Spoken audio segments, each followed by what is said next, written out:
Hello everyone and welcome to the Bird & Bird International L&E Club. In this podcast series, we will hear from our international team of employment law experts on a variety of cutting-edge topics.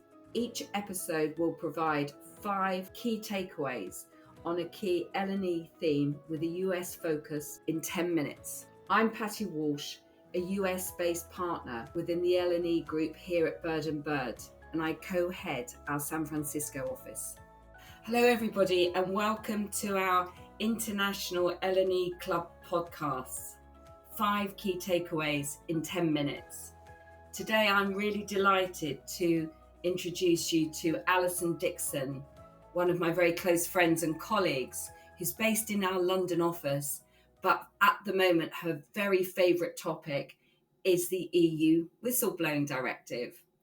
And I think the question that you will want her to answer is, what's going on with the Whistleblowing Directive and what are the main points that US businesses operating in Europe should know? Over to you, Alison. Thanks, Patty. Thanks for having me. So yes, whistleblowing, it's an incredibly hot topic and has been for a while, really. Ethics and compliance have been high on the board agenda for a long time. And there's a growing culture of people being willing to speak out, hold organisations to account, call out harassment and other types of misconduct in the workplace. But the reason we're talking to so many clients about whistleblowing at the moment is the EU Whistleblowing Directive. Just to set the scene, it's been a really long road to implementation of this directive, probably quite a frustrating one for a lot of businesses operating in the EU. The directive was passed in 2019, so we've known more or less what was coming down the track for quite some time. But the directive doesn't have direct effect on companies in EU member states. It sets out the minimum requirements for legislation that then needs to be passed by each country. So we know what the minimum requirements are. Essentially, companies with 50 or more workers in a member state will have to set up internal reporting channels to allow their workers to report specific types of breach of EU law and implement procedures to follow up on those reports. And the reporting channels themselves have to comply with certain minimum requirements. They have to be secure, guaranteeing confidentiality of the reporting person, specific timescales for acknowledging receipt and giving feedback, diligent follow-up, keeping of records, and there have to be effective penalties for retaliation against whistleblowers. So all member states were supposed to have passed legislation that applied as a minimum to companies with 250 or more workers by December 2021, but that just didn't happen. There were very significant delays in most EU jurisdictions, which have meant that EU employers, and particularly multinationals with operations across Europe, have had a really hard job keeping track of what's going on, and in a lot of cases have had very limited time to digest local implementing law ahead of compliance deadlines. 17th of December 2023 is the deadline for implementation of laws applying to companies with 50 or more workers in a member state. So my 5 key takeaways. First, one size is very unlikely to fit all. You and I know, Patty, that global businesses like to be seen as one cohesive brand, one workforce with a consistent employee proposition across the globe and uniform policies and procedures. I think this is one of those areas where complete consistency is going to be hard to achieve. The directive gives the baseline for compliance across all EU countries, as I've said, but different member states have implemented the directive in different ways. So, for example, different jurisdictions have taken varying approaches to the types of breach that are reportable. Denmark includes serious breaches of law and other serious matters, which is obviously incredibly broad, whilst Italy's legislation covers breaches of national or EU regulatory provisions that harm the public interest or the integrity of a public administration or private entity. There are also significant variations in how jurisdictions have dealt with anonymous reports. Some countries require companies to accept and follow up on anonymous reports, whilst others have left that to the discretion of companies. Businesses with people in a number of member states are going to have to grapple with these differences and work out how best to implement legally compliant policies and procedures for handling reports. Despite the variations, depending on the scale and location of a company's operations, there may be ways to streamline the approach, and we have worked with companies to build a global or European policy with key local information in a short addendum. But the first step is obviously to assess existing whistleblowing systems and the European employee footprint of the business, and we can then work to design an approach to suit the company's specific setup and requirements. And related to that consistency issue is my second point, which relates to shared resources. There's been a lot of uncertainty and debate about the extent to which a multinational group of companies can operate a single reporting channel and a single investigation follow-up function that covers all group companies across the EU. I think that's what many organisations have done traditionally. You have a central reporting system and a central investigation team that deals with reports that come from anywhere in the group. And there are clearly practical benefits to that approach. Perhaps the independence that comes from a degree of separation between the employing company and the central channel, a consistency of approach to reports and investigations, and the ability for groups to kind of get the benefit of greater resources and expertise that may sit in the HQ. So what's clear from the directive is that companies with between 50 and 249 workers can share resources between them. So you could have a single channel and a single person or department charged with investigating and following up on reports from entities of that size within the group. But the legal position that relates to bigger companies, companies with 250 or more workers, is a lot less clear.